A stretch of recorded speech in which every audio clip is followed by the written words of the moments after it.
Cela faisait près d'un an. Un an que je jouais ce jeu dangereux, celui de l'ami qui en voulait plus. Jainaba et moi, c'était une connexion numérique constante, des messages WhatsApp interminables, des appels tardifs où l'on refaisait le monde. Au début, c'était naturel, fluide. Puis mes sentiments s'en étaient mêlés. Je lui avais tout avoué, et sa réponse avait été le pire des silences. Elle avait fait la sourde oreille, érigeant un mur invisible entre nous, me gardant dans cette zone grise insupportable. J'étais sur le point d'abandonner, découragé, me résignant à n'être qu'une ombre dans sa vie éclatante. Et puis vint ce vendredi soir. Dakar entrait dans le week-end. L'air était encore chaud, mais la brise marine de la corniche apportait une fraîcheur bienvenue. J'étais dans la voiture d'Oumar. Lui, fidèle à lui-même, était détendu, une main sur le volant, profitant simplement de la balade et de l'air pur. On ne parlait pas beaucoup, on contemplait les lumières de la ville qui se reflétaient sur l'océan. Mon téléphone a vibré.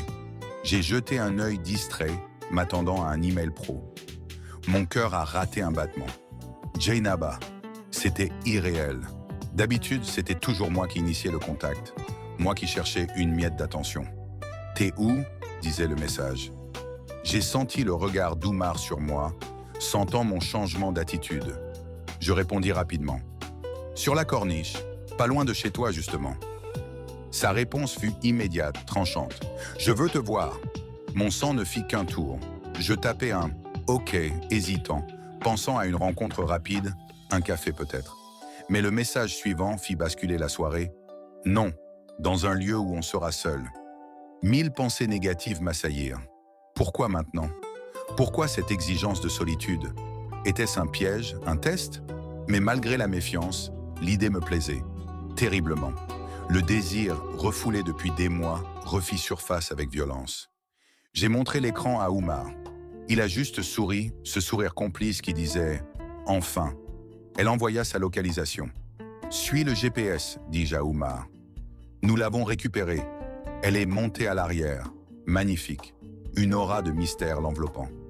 Le trajet fut silencieux, électrique. J'avais, dans l'urgence, réservé une résidence discrète que je connaissais. Arrivé sur le parking de la résidence, le gravier crissa sous les pneus. Le moment de vérité. Oumar coupa le moteur. « Je vous attends ici, prenez votre temps », dit-il calmement, se renfonçant dans son siège. Un vrai frère. Jainaba et moi sommes descendus. La nuit nous enveloppait. Nous sommes entrés dans l'appartement. C'était un lieu chic,